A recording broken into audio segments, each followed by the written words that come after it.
Yes. तर माझं नाव आहे डॉक्टर ज्ञानेश्वर यशवंत सक्पा आणि मागील अनेक वर्ष मी ह्या क्षेत्रामध्ये काम करतो आहे. ओके. आणि हे काम करत असताना फक्त काम करत नाहीये, तर काही उद्दिष्ट मी घेतलेली आहेत आणि त्या उद्दिष्टांसाठी मी काम करत असतो. ओके. आणि म्हणून मी माझी उद्दिष्ट प्रथमतः मी तुम्हाला सांगणार आहे आणि ह्या शिबिराची सुरुवात करणार आहे. सगळ्यात पहिले जे उद्दिष्ट आहे ते म्हणजे सुशिक्षित बेरोजगार लोकांना रोजगार देणे. ओके. बऱ्यापैकी ह्या आजच्या शिबिरामध्ये माझे विद्यार्थी असतील. ओके. काही मंडळी बाहेरची पण असेल की ज्यांनी माझ्याकडनं कुठलाही कोर्स केला नाही तरी देखील ते ह्या शिबिरामध्ये असतील, कारण का मागच्या महिन्यामध्ये आपण एक नियम ठेवला होता की आता इथून पुढे जे काही आपले शिबिर होतील ते सगळ्यांसाठी ओपन असतील. म्हणजे पहिलं कसं असायचं की जे आमचे विद्यार्थी आहेत ना त्यांच्यासाठीच फक्त मोफत शिबिर असायची.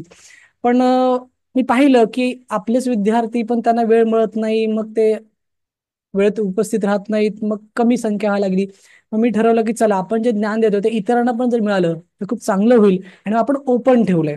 सो आता या शिबिरामध्ये काही विद्यार्थी आपले असतील, काही विद्यार्थी हे आपले नसतील, पण सगळ्यांना एक इथे सांगणं आहे की जे काही तुम्हाला शिकायला मिळणार आहे ते खूप चांगलं असणार आहे. स्वतःच्या उद्धारासाठी, स्वतःच्या प्रगतीसाठी बरंच काय तुम्हाला शिकायला मिळणार आहे. ओके. सो प्रथमतः सगळं समजून घ्या. तर उद्दिष्ट काय आहेत की सुशिक्षित बेरोजगार लोकांना रोजगार देणे. आपल्या संस्थेच्या माध्यमातून वेगवेगळे कोर्सेस आपण चालवतो, ज्याच्यामध्ये सायकोलॉजी आहे, स्टुडंट पॅरेंट सायकोलॉजी आहे, ग्रॅफॉलॉजी आहे, बरीचशी वेगवेगळे विषय आपल्याकडे बरेचसे आहेत आणि ते बरेचसे विषय आपण एखाद्या लोकांना शिकवतो आणि त्याच्या माध्यमातून त्यांना आपण एक ऑपॉर्च्युनिटी देतो की आता तुम्ही पण काय करू शकता, स्वतःचा व्यवसाय सुरू करू शकता आणि चांगल्या पद्धतीने अर्निंग करू शकता. ओके. आणि यामध्ये माझे अनेक विद्यार्थी आहेत की जे ऑलरेडी माझ्याकडनं प्रशिक्षण घेऊन स्वतःचं काम त्यांनी सुरू केलेलं आहे. ओके. दुसरं आपलं जे उद्दिष्ट आहे ते म्हणजे तालुका, जिल्हा, शहरी भागांमध्ये सक्षम समुपदेशक घडवणे. कारण का मानसिक आजार हा दिवसांदिवस वाढत चाललेला आहे आणि तो मानसिक आजार वाढत चालला आहे, पण त्यांना समुपदेशन करण्यासाठी आपल्या समाजामध्ये समुपदेशक नाहीयेत. मग ते समुपदेशक घडवणं हे कार्य मी हाती घेतलेलं आहे आणि त्यासाठी पण आपण काय करतोय, काम करतोय. तिसरं जे उद्दिष्ट आहे ते म्हणजे समुपदेशनाच्या माध्यमातून समाजामध्ये सकारात्मक परिवर्तन घडवणे. आज मी किंवा माझ्या विद्यार्थ्यांनी अनेक काउन्सिलिंग केलेले आहेत आणि त्या काउन्सिलिंगच्या माध्यमातून अनेकांचा जीव आम्ही वाचवलेला आहे. ओके. म्हणजे अनेक सुसाईड केसेस आम्ही अटेंड केलेल्या आहेत, त्याच्यातून त्यांना आम्ही बाहेर काढलेलं आहे. अनेक डिवॉर्स केसेस आम्ही हँडल केलेल्या आहेत, त्याच्यातून त्यांना बाहेर काढलेलं आहे. म्हणजे समाजामध्ये समुपदेशनाच्या माध्यमातून सकारात्मक परिवर्तन घडवण्याचं कार्य गेली अनेक वर्ष आम्ही करत आहोत. ओके. आणि चौथं जे उद्दिष्ट आहे ते म्हणजे व्यवसाय करण्यासाठी मराठी बांधवांना सहकार्य आणि प्रोत्साहन देणे. काय आहे ना, व्यवसाय म्हटलं म्हणजे आपल्या डोक्यात एकच गोष्ट येते ती म्हणजे पैसा गुंतवणं. ओके. मी नेहमी सांगतो की असं काही नाहीये, पैसा तर लागतोच, पण त्यापेक्षाही जास्त तुमच्या डोक्यामध्ये आयडियाज पाहिजेत, कल्पना पाहिजेत आणि सगळ्यात महत्त्वाचं म्हणजे तुमच्या इथे जिद्द पाहिजे की मला व्यवसाय करायचा आहे. आणि मी माझ्या कोर्समध्ये किंवा माझ्या संपूर्ण ह्या सगळ्या जर्नीमध्ये मी एकच सांगतो की पैसा प्रथमतः डायरेक्ट खर्च करू नका. शिक्षण घेण्यासाठी पैसा खर्च करावाच लागतो, कारण की विदाऊट एज्युकेशन तुम्ही कुठलाच व्यवसाय करू शकत नाही. सो तुम्हाला शिक्षण घेण्यासाठी करावं लागतं, पण ते शिक्षण घेतल्यानंतर तुम्हाला व्यवसाय जर करायचा असेल ना तर तो एकही रुपया न टाकता करता येतो. ओके. मी माझ्या अनेक विद्यार्थ्यांना शिकवलेलं आहे की एकही रुपया न टाकता आपण आपली स्वतःची जाहिरात कशी बनवायची, ती कुठे पोस्ट करायची, कशा पद्धतीने पोस्ट करायची. ओके. की जेणेकरून आपल्याला एकही रुपया खर्च न करता आपल्याला कस्टमर भेटले पाहिजेत. ओके. सो व्यवसाय करण्यासाठी जिद्द लागते, इच्छाशक्ती लागते, कल्पनाशक्ती लागते, विचार लागतो. ओके. आणि त्याच्या जोरावरती पण आपण व्यवसाय करू शकतो. ओके. गुंतवणूक हा भागच येत नाही त्याच्यामध्ये. ओके. गुंतवणूक फक्त एका गोष्टीची लागते, ती म्हणजे वेळेची. जर तुम्ही वेळ दिलात तर त्याच्यातून चांगल्या पद्धतीने व्यवसाय आपल्याला करता येतो. ओके. सो अशी एक काही प्रामुख्याने 4 उद्दिष्ट आपली आहेत आणि त्या उद्दिष्टांसाठी आपण काम करत असतो. आणि नक्कीच आज देखील तुम्हाला असं काहीतरी वेगळं शिकायला मिळणार आहे, कारण का मी दरवेळेला काहीतरी वेगवेगळा विषय तुमच्या समोर आणतो आणि त्या वेगवेगळ्या विषयाच्या माध्यमातून तुमच्या ज्ञानामध्ये भर टाकण्याचं काम करत असतो. ओके. आज बरेचसे विद्यार्थी आमचे जुने आहेत, त्यांना माहिती आहे की आतापर्यंत आपण किती शिबिरं घेतली. योग शिबिर असेल, प्राणायामाचं असेल, ध्यानाचं असेल किंवा अगदी संमोहनशास्त्राचं शिबिर आम्ही मागे घेतलं होतं, मेडिकल ॲस्ट्रॉलॉजीचं शिबिर आम्ही मागे घेतलं होतं, व्यसनमुक्तीचं शिबिर आम्ही घेतलं होतं, त्याच्यानंतर आम्ही भगवद्गीतेचं शिबिर घेतलं होतं, गोल सेटिंगचं शिबिर आम्ही घेतलं होतं, लॉ ऑफ अट्रॅक्शनचं शिबिर आम्ही घेतलं होतं. असे वेगवेगळे विषय आपण आपल्या विद्यार्थ्यांसाठी शिकवले आहेत, शिकवत आहोत आणि शिकवत राहू. उद्देश एवढाच असतो की फक्त कोर्स दिला म्हणजे झालं नाही, तर तो कोर्स ज्या व्यक्तीने घेतलेला आहे त्याचा सर्वांगीण विकास कसा होईल, त्याला वेगवेगळ्या विषयांचं ज्ञान कसं मिळेल, त्याच्या ज्ञानामध्ये अजून भर कशी पडेल, हा एक प्रामाणिक प्रयत्न माझा नेहमी असतो आणि त्याच प्रयत्नातून आजचा आपण ह्या शिबिर घेत आहोत. ओके. मागच्या वेळेला मी जनरल मीटिंग घेतली होती मागच्या महिन्यामध्ये की व्यवसाय ग्रोथ कसा करायचा, एकही रुपया खर्च न करता आपण आपला व्यवसाय कशा पद्धतीने ग्रोथ करू शकतो आणि त्याचा देखील खूप चांगला फायदा अनेक विद्यार्थ्यांना माझ्या झाला. मला अनेक विद्यार्थ्यांच्या नंतर पर्सनली फोन आले, मेसेज आले की सर मागच्या मीटिंगचा मला इतका फायदा झाला की मी आता खरंच म्हणजे माझ्यासमोर क्लॅरिटी आली की आतापर्यंत मी डोक्यामध्ये एकच गोष्ट घेऊन बसलो होतो की मला पैसा टाकायचा आणि काम सुरू करायचं, म्हणजे पैसा टाकल्याशिवाय मी काय व्यवसाय करू शकत नाही. पण जेव्हा तुमची ती मीटिंग अटेंड केली तेव्हा मला एक गोष्ट कळली की व्यवसायासाठी पैसा नाही, ते वेळेची गरज असते आणि तो वेळ मी आतापर्यंत काही दिला नव्हता आणि तो वेळ आता मी द्यायला सुरुवात केलेला आहे. सो आता मला कळतं की व्यवसाय कसा करायचा तो. ओके. सो एवढंच सांगेन की ज्ञान देण्याचं काम मी करत असतो, बरोबर की नाही. जे घेतात ते यशस्वी होतात. ओके. सो तुम्हाला ठरवायचं आहे की तुम्हाला यशस्वी बनायचं आहे, तर तुम्हाला हे ज्ञान घेणं गरजेचं आहे. ओके. सो ही उद्दिष्ट मी तुम्हाला सांगितली आहेत. आता थोडंसं पुढे जाऊया की जे आपले विद्यार्थी आहेत त्यांना माहिती आहे की मी कुठून बोलतोय, माझं सेंटर कुठे आहे ते, पण जे कोण नवीन असतील त्यांच्यासाठी ही माहिती देतोय की आपलं जे सेंटर आहे ते डोंबिवलीमध्ये आहे, मुंबईमध्ये आहे. ओके. तुम्ही मला कधी भेटू शकता, हा माझा नंबर आहे. ओके. आणि हा पत्ता आहे. तुम्ही कधी मला मेसेज करा, फोन करा, आपण नक्कीच इथे भेटू शकतो. ओके. सो मी मुंबईमधून आहे आणि आत्ता आपण आपल्या मेन विषयाला सुरुवात करणार आहोत. शिबिराला सुरुवात करण्याच्या अगोदर थोडीशी नियमावली आहे ती पण समजून घेऊया. कॉमन नियमावली आहे, सगळ्यांनाच माहिती आहे, मी वेबिनारच्या वेळेला पण हेच सांगत असतो की एअरफोनचा वापर करा जेणेकरून माझा आवाज तुम्हाला लाऊडली येईल. नोटबुक आणि पेन घ्या, एका जागेवरती स्थिर थांबा जेणेकरून तुम्हाला नेटवर्क कनेक्शन चांगलं मिळेल. प्रश्न काही असेल लिहून ठेवा, शेवटी विचारा. आणि हे जे शिबिर आहे ते 60 मिनिटांपर्यंत चालणार आहे. पण आज पहिला दिवस आहे, थोडासा वेळ जास्त पण होऊ शकतं, 60 मिनिटाचे 90 मिनिटं पण होऊ शकतात. ओके. सो इतका वेळ आपल्याला थांबायचा आहे आणि हे नियमावली आहे. ओके. आता शिबिरात काय शिकायला मिळणार आहे ते थोडक्यात मी तुम्हाला सांगतो आणि जास्त वेळ न घेता सुरुवात करतो. ओके. आपल्याला आजच्या शिबिरामध्ये काय शिकायचं आहे की ग्रॅफोलॉजी म्हणजे नक्की काय. आपल्याला सायकोलॉजी माहिती आहे, आपल्याला ऍस्ट्रॉलॉजी माहिती आहे, बरोबर की नाही. आपल्याला ग्रॅफोलॉजी म्हणजे नक्की काय हे आज आपल्याला काय करायचंय, शिकायचं आहे. त्याच्यानंतर ग्रॅफोलॉजीचा परिचय आपल्याला करून घ्यायचा आहे, त्याचा इतिहास जाणून घ्यायचा आहे. ओके. कारण का बऱ्याच लोकांच्या मनात एक प्रश्न असतो की सर तुम्ही हे शास्त्र आहे असं म्हणता, मग ह्या शास्त्राला काही इतिहास आहे का. येस, आपल्याला समजून घ्यायचं आहे. ओके. त्याच्यानंतर ग्रॅफोलॉजीचे 2 विभाग कोणते ते आपल्याला जाणून घ्यायचे आहेत. ग्रॅफोलॉजीचे रहस्य काय, सिक्रेट काय, ते आपल्याला जाणून घ्यायचं आहे. हस्ताक्षर विश्लेषण म्हणजे नक्की काय. ओके. स्वाक्षरी विश्लेषण म्हणजे नक्की काय. बघा, हँडरायटिंग आणि सिग्नेचर हे दोन्ही भाग खूप वेगळे आहेत. कसं ते आपण पुढे पाहणार आहोत.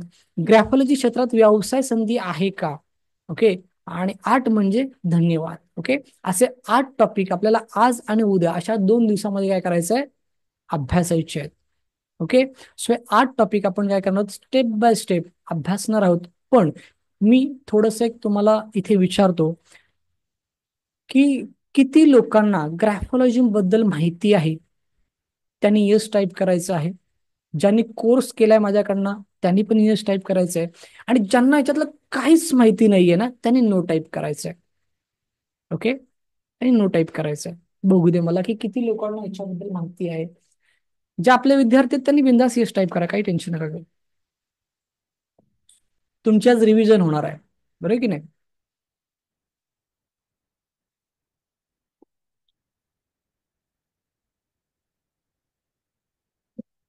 बरं. काहींचे मेसेज येतात येस, काहींचे मेसेज येतात नो. ठीक आहे, काही हरकत नाही. फक्त इथे ना मी एक रिक्वेस्ट करते सगळ्यांना, जर वही पेन घेतला नसाल ना, वही आणि पेन जर का घेतली नसेल तर कृपया करून वही आणि पेन घ्या. कारण का ना ग्रॅफोलॉजी सारखा विषय आपण शिकत आहोत. सो बरंच काय आपल्याला प्रॅक्टिकली करण्यासारखं आहे. बघूया ते कसं कसं काय मी प्रॅक्टिकली करून घेईन मला माहिती नाहीये. पण जर तुम्ही घेतलीत वही आणि पेन तर खूप चांगलं होईल. ओके. सो मी 1 मिनिट तुम्हाला देतो की वही आणि पेन घेण्यासाठी. सो कृपया वही आणि पेन घ्या, कारण का तुम्हाला काही ऍक्टिव्हिटी मी इथे सांगणार आहे आणि त्या तुम्हाला करायच्या आहेत. तुमच्यासाठी माझ्यासाठी काहीच नाही. ओके. जर केलात तर वेल अँड गुड. तुमचा दिवस सार्थकी लागेल, तुमची वेळ सार्थकी लागेल, तुम्हाला तुमच्या वेळेची किंमत मिळेल, बरोबर की नाही. आणि नाही केलं तर काय हरकत नाही. आपण फक्त माझ्याकडून जे काय तुम्हाला समजता येईल, समजून घेता येईल त्याबद्दल समजून घ्या. येस. बऱ्याच लोकांचे मेसेज येतात, ते मेसेज मी वाचतोय. ओके. ग्रेट. ओके. येस, वही आणि पेन घेण्यासाठी मी 1 मिनिट दिलेला आहे तुम्हाला सगळ्यांना. वही आणि पेन घ्या. ओके. गरजेचं आहे. तुम्हाला पुढच्या 1 मिनिटात कळेल मी का म्हणतोय ते. वही आणि पेन कृपया करून घ्या.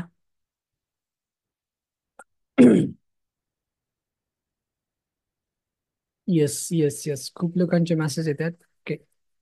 ठीक आहे, ज्यांना अगदी शक्य नाहीये वही पेन घेणं, तर ठीक आहे, काही जबरदस्ती नाही किंवा काही हे नाही, कारण का होऊ शकतं एखाद्या व्यक्तीला की ते कामाच्या ठिकाणी आहेत किंवा कुठेतरी याच्यामध्ये आहेत, सो त्यांना नाही पॉसिबल घेणं, तर इट्स ओके, काय हरकत नाहीये. पण ज्यांना शक्य आहे त्यांनी घ्या, अशी मी विनंती केलेली आहे. ओके, चलो, आपला 1 मिनिट संपलेला आहे. आता आपण सुरू करूया. Yes, yes, thank you. ओके, ठीक आहे. चलो, मेसेज स्टॉप करायचे आहेत. ओके. ओके, ठीक आहे. तर आपल्याला हे 8 टॉपिक काय करायचे, शिकायचे आहेत. काही टॉपिक आज आपण शिकणार आहोत, काही टॉपिक आपण उद्या शिकणार आहोत. ओके.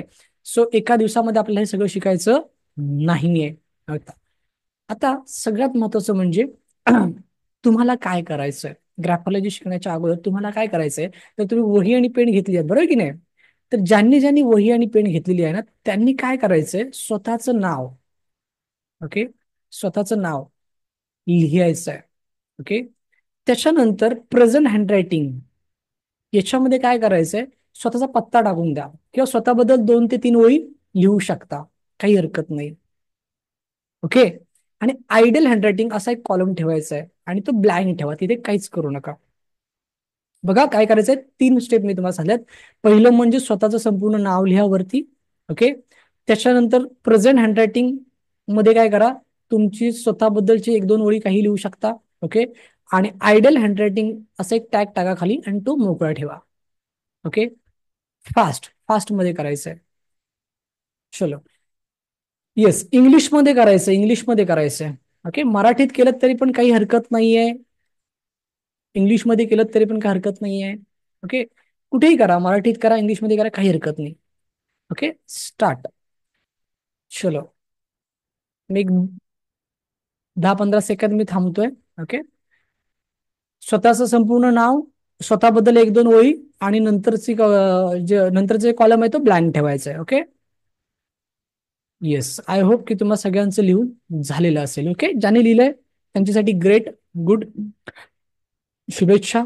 आणि जे नाही लिहिले त्यांनी पण काय टेन्शन नका घेऊ, कारण का तुम्हाला शक्य नसेल म्हणून तुम्ही नाही लिहिलं अशी मी समज करतो आणि पुढे जातो. ओके. तर स्वतःची आपण आता काय केली आहे, माहिती लिहिलेली आहे. ओके. आता आपल्याला काय करायचंय, ग्राफॉलॉजी पासून सुरुवात करायची आहे. ओके. आता जे लिहिलेत ना तिकडे अजिबात लक्ष द्यायचं नाही, ते सोडून द्या आता. तो जो पान आहे सोडून द्या. आता दुसऱ्या पानावरती तुम्हाला जे काही लिहून घ्यायचं आजच्या ह्या शिबिरामधून ते तुम्ही लिहून घ्या. ओके. पण जे पहिलं जे मी सोडायला सांगितलं ना, ते तसंच ठेवा. त्यात काय करायचं हे मी शेवटी सांगेन. म्हणजे आज आपण जेव्हा शिबिर संपवणार आहोत ना, त्या शिबिरामध्ये तुम्हाला मी सांगेन की तुम्हाला काय करायचं असते. ओके. कारण की ऍक्टिव्हिटी मी तुम्हाला दिलेली आहे, ती काय आहे, कशी आहे, ती तुम्हाला मी शेवटी सांगणार आहे. ओके. सो आपण सुरू करूया, जास्त वेळ न घेता. ग्राफॉलॉजी म्हणजे नक्की काय, इथून सुरू करणार आहोत. तर बघा, साधी सरळ सोपी व्याख्या आहे की ग्राफ म्हणजे आलेख आणि लॉजी म्हणजे शास्त्र. ओके. एखाद्या व्यक्तीच्या हस्ताक्षराच्या आलेखावरून त्या व्यक्तीचं व्यक्तिमत्व ओळखण्याच्या या शास्त्राला ग्राफॉलॉजी असं म्हणतात. किती सोपी व्याख्या आहे. ग्राफ आपण शिकलोय की नाही शाळेमध्ये. आता सध्या 10वीची परीक्षा आहे म्हणून आपल्याला आठवत असेल बघा की आपण पण 10वीला होतो, आपल्याला आलेख असायचे, आलेख. त्या आलेखामध्ये बघा, वर जाणारी रेष असायची, खाली जाणारी असायची, मध्ये थांबणारी असायची, बरोबर की नाही.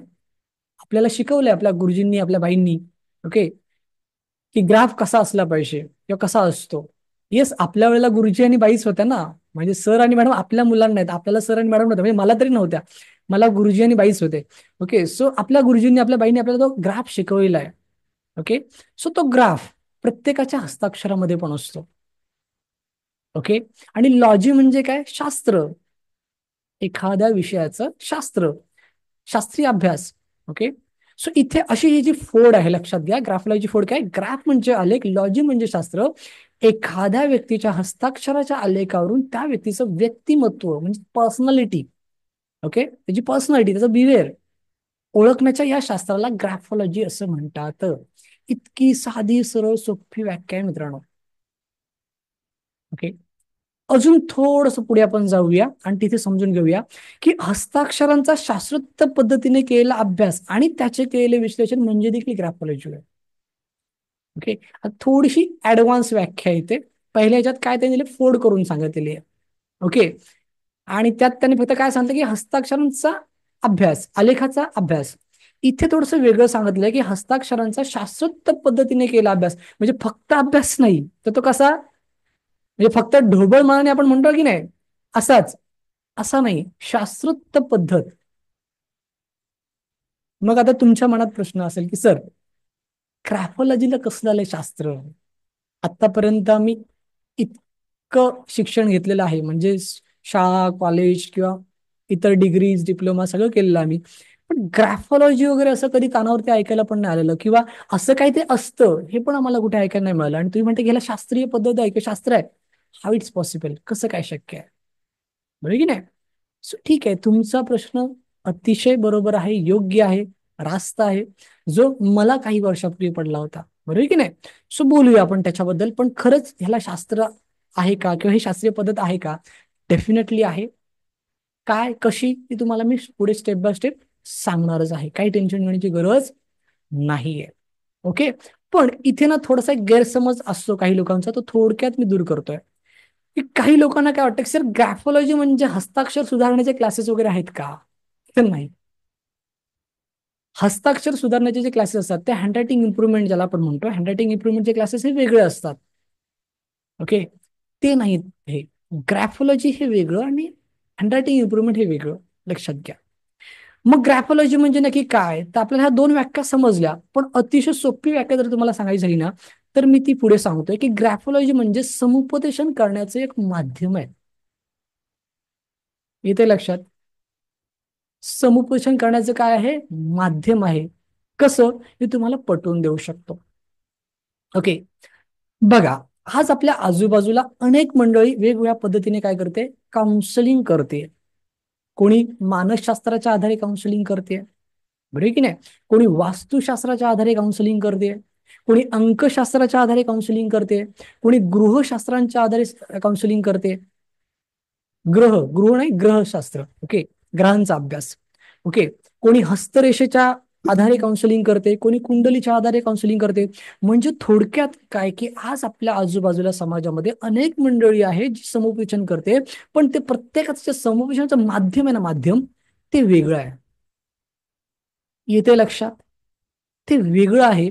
मग ग्रॅफोलॉजी काय, तर ग्रॅफोलॉजी असं माध्यम आहे की आपल्याला एखाद्या व्यक्तीच्या हस्ताक्षरावरून त्याचं काउन्सिलिंग करता येतं. इथे लक्षात. आणि म्हणून इथे एक गोष्ट लक्षात ठेवायची की ग्राफोलॉजी म्हणजे काय, तर ग्राफोलॉजी हे एक समुपदेशन करण्याचं प्रभावी माध्यम आहे. इथे लक्षात. कसं काय, हे स्टेप बाय स्टेप आपण काय करणार आहोत, समजून घेणार आहोत. तर मग इथे ग्रॅफोलॉजीच्या मी 3 व्याख्या सांगितल्यात मित्रांनो, की ग्रॅफोलॉजी म्हणजे नक्की काय. सगळ्यांना कळलं असेल तर येस टाईप करायचंय. कळलं का ग्रॅफोलॉजी म्हणजे काय? काही अवघड वाटतंय का, की काही वेगळं अवघड आहे, की असं काहीतरी विचार करण्याच्या पलीकडचं आहे, किंवा काहीतरी रॉकेट सायन्स? काहीच नाही, साधं सरळ आहे.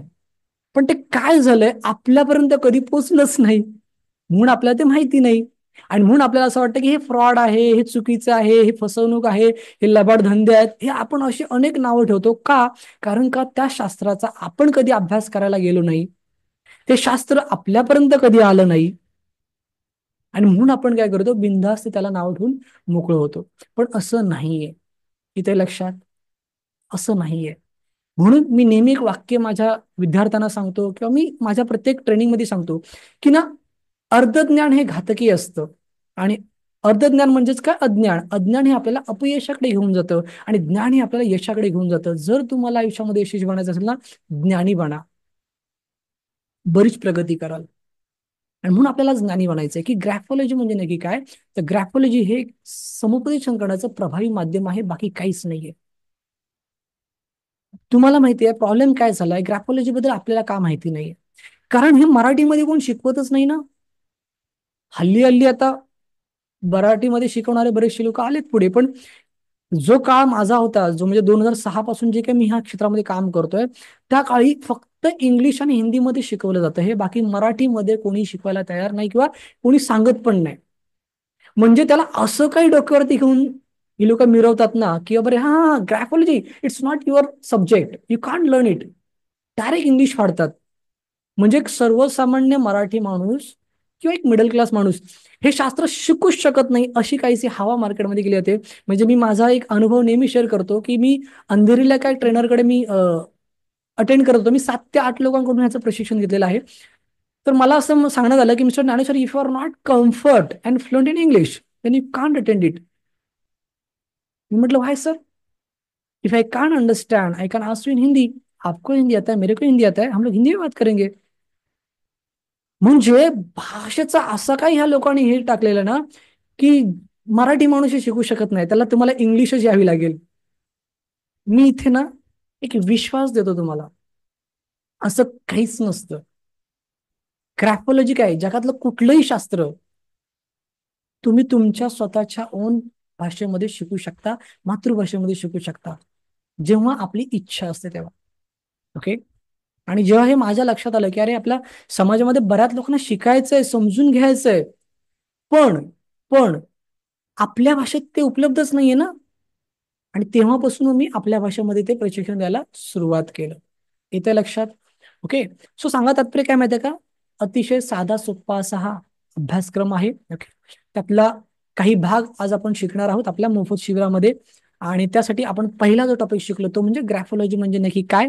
आणि ह्याच्या मी 3 व्याख्या मी तुम्हाला सांगितल्या आहेत. आणि मी प्रश्न केला होता की समजलं की नाही समजलं, तर बऱ्यापैकी सगळ्यांचे मेसेज आले की येस सर. ओके. म्हणजे जवळपास मला 75 मेसेज आलेले आहेत आता, की ते म्हणतात की हो सर समजलं. ओके ग्रेट, छान, धन्यवाद तुम्हाला सगळ्यांचे. ओके.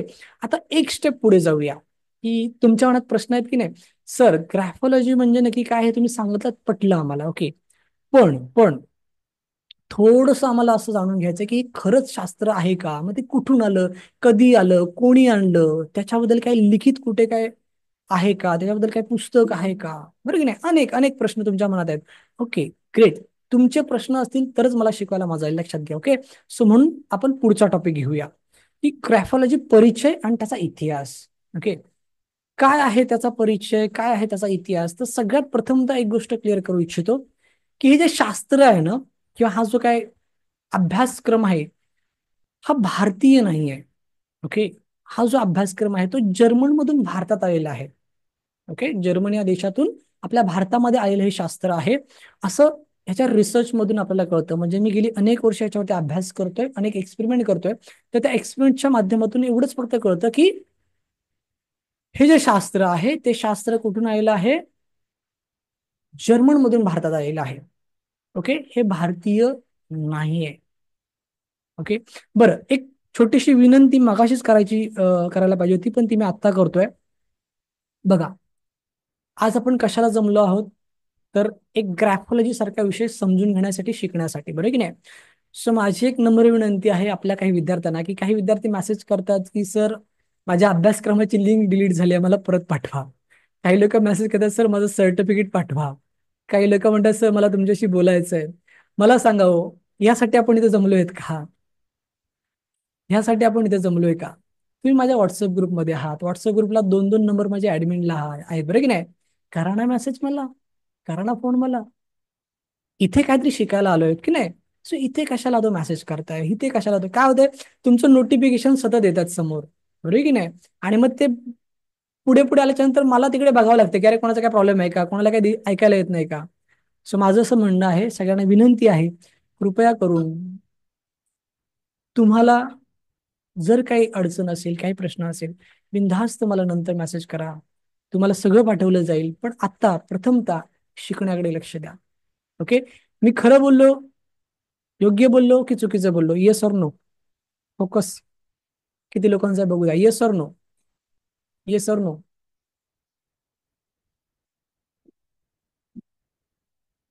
आहेत ना तुमच्याकडे माझे 2-2 नंबर आहेत ना, तिकडे बोला ना माझ्याशी, बिंदास चॅटिंग करा ना. इथे काहीतरी शिकायला आलो आहोत ना आपण, शिकूया ना मग. कशाला वेळ वाया घालवायचा इथे. बरं असं बोललो ना की लोकांना राग पण येतो, सर तुम्ही बरोबर नाही बोलत, तुम्ही रागात बोलता, असं पण आहे काही लोकांचं. अरे पण का, कुठे, वेळ काळ काहीतरी आपण पाहिली पाहिजे ना. ओके. चलो, आता मी डिस्टर्ब नाही करणार, आता आपण फोकसली स्टार्ट करूया. आता कोणी किती मेसेज करू द्या, मी लक्ष नाही घालणार. ओके. चलो. तर ग्रॅफोलॉजी जे आहे ना, ते भारतात कुठून आलंय? जर्मनमधून आलंय. पण एक थोडासा रिसर्च मी तुम्हाला सांगतो मित्रांनो, की जेव्हा तुम्ही याच्यामध्ये अभ्यास करता, प्रावीण्य मिळवता, तेव्हा ना काही गोष्टी आपल्याला समजतात. जसं की दासबोधामध्ये आहे ना याचा उल्लेख आहे. ओके, दासबोधामध्ये याचा उल्लेख आहे. भगवद्गीतेमध्ये पण एका अध्यायामध्ये याचा उल्लेख आहे. ओके. पण इथे मला एक सांगायचं आहे ते तुम्हाला, की जरी तो थोडक्यात उल्लेख असला तरी पण आपण हे भारतीय शास्त्र आहे असं आपण अजिबात म्हणू शकत नाही. इथे लक्षात, उल्लेख आहे दासबोधामध्ये पण आहे, भगवद्गीतेमध्ये पण आहे, पण तरी देखील ग्रॅफोलॉजी हे आपलं आहे असं आपण अजिबात म्हणू शकत नाही. जसं उदाहरण द्यायचं झालं, योग हे भारतीय शास्त्र आहे, बरोबर की नाही? पातंजली महामुनींनी 185 सूत्रामध्ये ते बांधून ठेवलंय, लिहून ठेवलंय.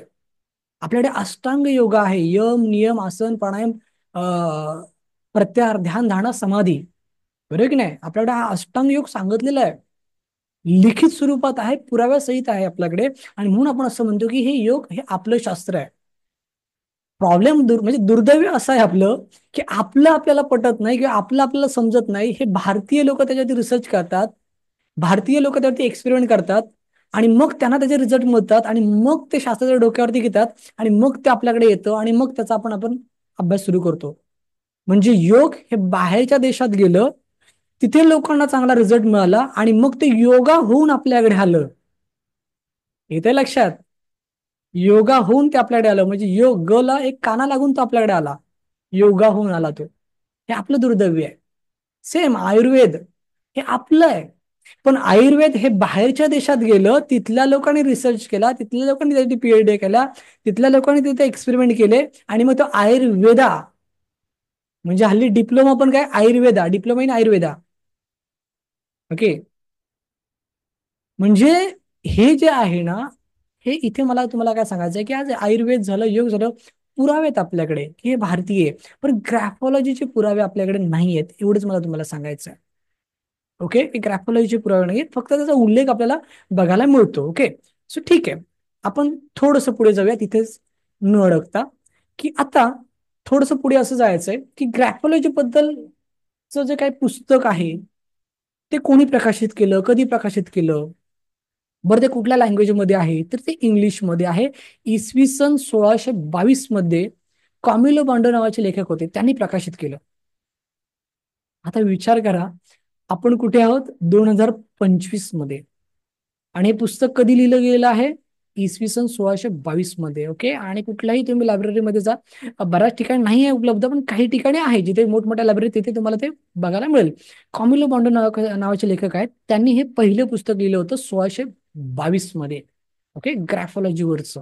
ओके. आणि त्याच्यानंतर त्याने जरी पुस्तक 1622 मध्ये लिहिलं असलं ना, तरी त्याच्यात प्रॅक्टिस मात्र कोणीही सुरू केली नव्हती.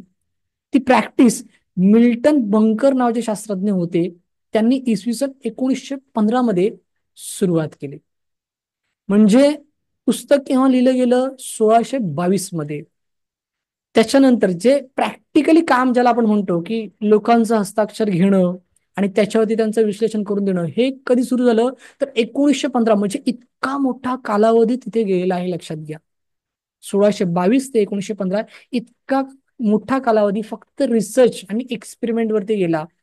आणि जेव्हा मिल्टन बंकर यांना कॉन्फिडन्स आला की येस, इट्स वर्किंग, म्हणजे हे काम करतं हे शास्त्र, तेव्हा त्यांनी मग काय केलं? इसवी सन 1915 मध्ये काम सुरुवात केली. इथे लक्षात. आणि म्हणून इथे मी नेहमी म्हणतो की या दोघांना, म्हणजे कोण? कॉमिलो बॉन्डो आणि मिल्टन बंकर, या दोघांना ग्रॅफोलॉजीचे जनक आपण म्हणू शकतो. असं कुठे म्हटलं गेलं नाही, पण मी माझ्यातर्फे तुम्हाला सांगतोय. कारण काय, यांनी पुस्तक लिहिलं, यांनी सुरुवात केली, आणि म्हणून मला असं वाटतं की ह्या दोघांना आपण ग्रॅफोलॉजीचे जनक म्हणू शकतो, की यांच्यामुळे हे शास्त्र लोकांसमोर आलं, जगासमोर आलं. आणि आज तुम्हाला सांगायचं झालं तर, तुम्ही आज गुगलवरती आहात, तुम्ही युट्यूबवरती आहात, तुम्ही फेसबुकवरती आहात, तुम्ही आज अख्खं सोशल मीडिया फाइंड आउट करू शकता की आज ग्रॅफोलॉजीमध्ये हजारो लाखो लोक प्रॅक्टिस करतायत. आज युट्यूबला टाकलं, हजारो व्हिडिओ येतात. आज गुगलला टाकलं तर हजारो लोकांचे लेख येतात. म्हणजे आज हे शास्त्र जगप्रख्यात झालेलं आहे. आज हे शास्त्र प्रत्येकाला माहिती पडलेलं आहे आणि खूप चांगल्या पद्धतीने याच्यामध्ये लोक अभ्यास करतात. स्वतः अभ्यास करतात आणि इतरांवरती पण ते काय करतात, एक्सपेरिमेंट करतात. इथे लक्षात. सो सांगायचं तात्पर्य एवढंच आहे मित्रांनो, की हे शास्त्र जर्मन मधून भारतात आलेलं आहे आणि त्याच्याबद्दलचे जे काही पहिलं पुस्तक आहे ते इसवी सन 1622 मध्ये कॉमिलो पांडू या लेखकाने प्रकाशित केलं आणि त्याच्याबद्दल जे प्रॅक्टिकली काम सुरू केलं ते मात्र कोणी केलं, मिल्टन मंकर नावाच्या शास्त्रज्ञ त्यांनी केले. कधी केलं, 1915 मध्ये केलं. ओके. सो हा थोडक्यात परिचय मी तुम्हाला देण्याचा प्रयत्न केलेला आहे. थोडक्यात त्याचा इतिहास तुम्हाला मी सांगण्याचा प्रयत्न केलेला आहे. की इतकी माहिती आपल्याला इनफ झाली, बरोबर की नाही, की नक्की त्याची पार्श्वभूमी काय हे आपल्याला माहिती असणं गरजेचं आहे. आणि जसं मी आज तुम्हाला म्हटलं की आज लाखो नाही तर कितीतरी लोक आज अशी आहेत की जी खूप चांगल्या पद्धतीने ह्याच्यामध्ये प्रॅक्टिस करतायत, काम करतायत. ओके. सो आपण दोन गोष्टी पाहिल्या की ग्रॅफॉलॉजी म्हणजे नक्की काय, त्याच्या 3 व्याख्या मी तुम्हाला सांगितल्या आणि ग्रॅफॉलॉजीचा आता इतिहास सांगितला. आता अजून एक स्टेप काय करणार आहोत आपण, पुढे जात आहोत. ओके. ज्या ज्या लोकांनी नोटबुक घेतलेला आहे, पेन घेतलेला आहे, त्यांनी कृपया काही गोष्टी तुम्हाला जर का चांगल्या वाटल्या नोट डाऊन करून घ्या. कारण का, चांगलंच आहे ना, ज्ञान लिहून घेणं, ज्ञानाचं वाचन म्हणून चिंतन घेणं चांगलंच आहे ना, बरोबर की नाही. सो लिहून घेऊ शकता. ओके.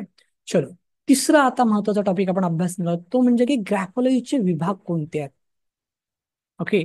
सो लक्षात घ्या, या शास्त्राचे ना 2 विभाग आहेत. ओके. पहिला विभाग कुठला, तर हस्ताक्षर. ओके. आणि दुसरा विभाग कुठला, तर तो स्वाक्षरी असेल. ओके. आता थोडक्यात तुम्हाला इथे मी काही विश्लेषण देतो. बघा, गणित आपल्याला सगळ्यांनाच माहिती आहे.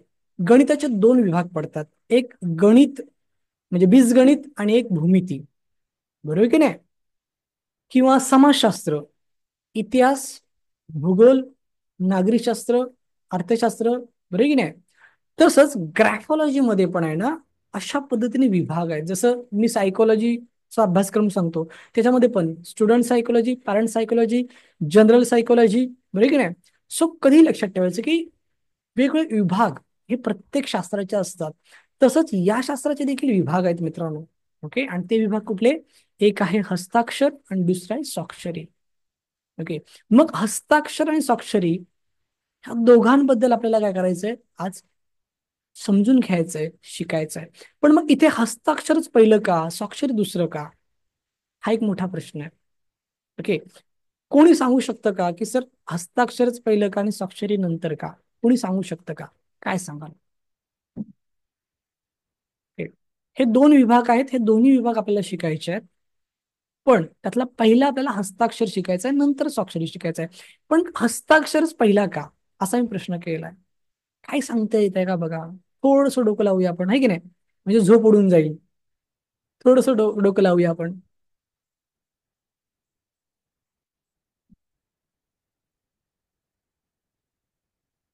येस, सुवर्णा मॅडमने अतिशय योग्य असं उत्तर दिलेलं आहे. आपण अगोदर हस्ताक्षर शिकत असतो, स्वाक्षरी नंतर करत असतो. धन्यवाद मॅडम, आणि ग्रेट तुमच्यासाठी. ओके. येस, पौर्णिमा मॅडम म्हणतात हँडरायटिंग हे लहान मुलांचे पण असते. Okay. Okay. Yes. Yes, Anjali Patil म्हणतात लिहिता आले तर आपण आपली सही करू शकेन. ओके, ग्रेट, छान, मस्त. ओके. Yes yes. हे मेसेज ना फक्त मलाच दिसतात ना, तर काही लोक म्हणतील की सर तुम्ही म्हणता इतके लोकांचे मेसेज येत आहेत, कुठे आहेत ते मेसेज, आम्हाला काही दिसत नाहीत. As a host me setting अशी केलेली आहे की तुमचे मेसेज फक्त मला दिसतील, काही कोणाला दिसणार नाहीत. ओके. येस. येस, पहिलं आपण नाव लिहायला शिकतो आणि मग सही करायला शिकतो. ग्रेट ग्रेट ग्रेट, छान छान, मस्त. अशी काही स्पेसिफिक उत्तर आली ना की मस्त वाटतं. येस. ग्रेट ग्रेट, बाकी सगळ्यांची उत्तर बरोबरच आहेत, त्यामुळे काही टेन्शन नका घेऊ, तुम्हाला सगळ्यांसाठी ग्रेट. ओके. छान छान, मस्त मस्त मस्त. येस, बरोबर आहे. काय होतं ना, प्रथमतः आपण आहे ना अ, आ, इ, उ ऊ हे लिहायला शिकतो, किंवा इंग्लिशमध्ये आपण आ आपले ABCDE हे शिकतो. म्हणजे प्रथम तर आपण अल्फाबेट शिकतो, अल्फाबेटवरून आपण ते पुढे पुढे एक एक स्टेप जातो. म्हणजेच काय की प्रथम आपण हस्ताक्षर शिकतो. स्वाक्षरी हा खूप पुढचा भाग राहिला. म्हणजे मला आठवतंय 10वीची बोर्डाची परीक्षा, बरं की नाही, आता सध्या सुरू आहे. आणि मला आठवतंय की मी पण पहिली सही जी केली असेल ती तेव्हाच मला आठवतंय की बोर्डाच्या परीक्षेच्या टायमाला जी पहिली सही केली असेल. तोपर्यंत मी सही वगैरे हा काय प्रकार केलाच नव्हता, कारण का मी गावी लहानाचा मोठा झालोय. तुम्हाला सगळ्यांना माहितीच आहे माझ्या विद्यार्थ्यांना की संपूर्ण शिक्षण माझं गावचं आहे. आणि तिकडे लहानाचा मोठा झाल्यामुळे सही काय माहितीच नाही म्हणजे काय असतं ते. फक्त बस काहीतरी एक शॉर्ट फॉर्म मध्ये काहीतरी असं काहीतरी गिरवतात एवढं माहिती होतं, पण बाकी त्यातलं आपल्याला काही माहिती नव्हतं. आणि त्यामुळे मला आठवतंय की प्रथमतः मी सही माझ्या 10वीच्या परीक्षेच्या वेळेला केली होती. ओके. आणि मग नंतर पुढे ते एक एक सही चालू झाल्या कॉलेजला गेल्याच्यानंतर. पण प्रथमतः जी आठवते ती 10वीच्या. म्हणजे मला असं वाटतं की बरीच मंडळी इथे असेल की त्याने देखील प्रथमतः सही 10वीच्या बोर्डाच्या परीक्षेच्या वेळी केली असेल. त्याच्या अगोदर त्यांनी कधीच सही केली नसेल. असे किती लोक आहेत? त्यांनी मी टाईप करा, मी टाईप करा, म्हणजे मला कळेल की ही ती लोक आहेत की ज्यांनी प्रथमतः 10वीच्या वेळेला सही केली, बाकी त्याच्या अगोदर सही केली नाही. म्हणजे मला थोडंसं चांगलं फील होईल की मी एकटाच नाहीये, माझ्याबरोबर बरीच लोक आहेत. अरे बापरे, अरे बापरे, खूप लोकांचे मेसेज येतात, खूप लोकांचे मेसेज येतात. हा ना, कारण का तेव्हा आपल्याला आता बघा ना, आता पहिली दुसरीच्या मुलांना पण सही करायला लागते. Okay. Special for English medium. पण आपल्या वेळेला काहीच नव्हतं. म्हणजे बस 9वी 10वी झाली तरी काय नाही, फक्त जेव्हा हॉल तिकीट आपली येते आणि तेव्हा मात्र मग तेव्हा विचार चालू होतो सही कशी करायची. मग आपण काय करतो, ए मित्राची बघतोय, तू कशी केलंस रे? हा, त्यांनी फक्त नाव काढले, मग आपण फक्त नाव काढायचं. त्यांनी काय केलं, आडनाव पहिले काढले, नाव नंतर काढले. हा, मग चला आपण तसं करायचं. म्हणजे हा एक थोडासा तो प्रकार त्या टायमाचा होता. आणि मला आठवतंय की मीच नाही तर 100पैकी 100 मुलं त्यावेळेला कॉपी पेस्ट करायची. म्हणजे काय, दुसऱ्याची सही बघून तशी तशी कॉपी करायची. Yes or no? काय वाटतं तुम्हाला? थोडंसं गप्प जनरल चालायचं होत चाललं म्हणजे करतोय चालतील ना, नाही तर उगाच तुम्ही म्हणाल की अरे सर विषय भरकडवू नका. मी विषय भरकडत नाही, आपण त्या रिलेटेडच बोलतोय. बरं की नाही? सो माझा प्रश्न असा आहे की त्यावेळेला कॉपी पेस्ट भरपूर व्हायचं की दुसऱ्याची सही बघूनच आपण करायचो. आपण अजिबात डोकं लावायचो नाही, अजिबात डोकं लावायचो नाही की मी माझं असं केलं पाहिजे का, तसं केलं पाहिजे का. नाही, त्या ताईने कसं केलंय मी तशी करणार, त्या दादाने कसं केलंय मी तशी, त्या सरांची सही कशी आहे तशी करणार. म्हणजे आपण ना कॉपी पेस्ट करायचो त्यावेळेला. आणि त्यानुसार आपण काय करायचो, सही करायला सुरुवात केली. आणि नंतर मग जसं कळायला लागलं, मग काही लोकांनी आपल्या पद्धतीने बदल करायला लागले. मीही माझी बदल केली. ओके. सो नंतर केली, सुरुवातीच्या काळामध्ये नव्हती केली. ओके. सो येस, बऱ्याच लोकांचे मेसेज येतात की हो sir, okay okay, great great great great great, छान. म्हणजे मी प्रश्न केला होता की किती लोकांनी 10वीला आल्यावरती पहिल्यांदा सही केली, तर बऱ्यापैकी लोकांचे मेसेज आले की हो सर. Okay, great. चलो ग्रेट, चला. तर आपला टॉपिक असा होता की ग्रॅफोलॉजीचे किती विभाग पडतात? 2 विभाग पडतात. कुठले कुठले? तर हस्ताक्षर आणि स्वाक्षरी. आणि दोघांचाही आपल्याला अभ्यास करायचा आहे. पण प्रथम हस्ताक्षर का असं आपण पाहिलं होतं. तर तिथे आपण हे शिकलो की प्रथम हस्ताक्षर यासाठी, कारण का प्रथम आपण तेच शिकतो आणि मग आपण स्वाक्षरी कडे जातो. आणि म्हणून प्रथम हस्ताक्षर आणि नंतर स्वाक्षरी. ओके, ग्रेट तुम्हाला सगळ्यांना. आता थोडस पुढे जाऊया. येस, खूप लोक ऍक्टिव्हली ऐकतात, सो धन्यवाद. आणि खूप लोकांचे रिप्लाय इन्स्टंटली येतात, त्यामुळे खरंच बरं वाटतंय. ओके, चलो, सो आपण आता पुढे जाऊया. आपला पहिला टॉपिक शिकायचा आहे तो म्हणजे हस्ताक्षर. पण त्याच्या अगोदर आपल्याला ग्राफॉलॉजीचं रहस्य काय ते जाणून घ्यायचं आहे. ओके. म्हणजे आपण आतापर्यंत ग्राफॉलॉजी म्हणजे नक्की काय हे शिकलो, ग्राफॉलॉजीचा इतिहास आपण पाहिला, त्याचं विभाग आपण पाहिले. ओके. पण खरंच हे काम करतं का? याच्यात काही सिक्रेट आहे का? ह्याच्यामध्ये काय तथ्य आहे का? हा एक प्रश्न, शंका अनेकांच्या मनामध्ये असते. आणि ती चुकीची नाहीये, ती चुकीची नाहीये. ओके. आणि म्हणून थोडस ना आपण इन डिटेलिंग मध्ये ना शिकून घेऊया, समजून घेऊया की ग्रॅफोलॉजीचं रहस्य काय. तर बघा, ह्या जगामध्ये, ओके, ह्या जगामध्ये म्हणजे आपण असं म्हणूया की आपण माणूस आहोत, सजीव आहोत, बरोबर की नाही. आणि ह्या सुंदर अशा सृष्टीमध्ये आपण जन्म घेतला आहे. मग ह्या सुंदर अशा सृष्टीमध्ये आपण जन्म घेतल्याच्या नंतर आज प्रत्येक व्यक्ती 3 माध्यमातून व्यक्त होत असते.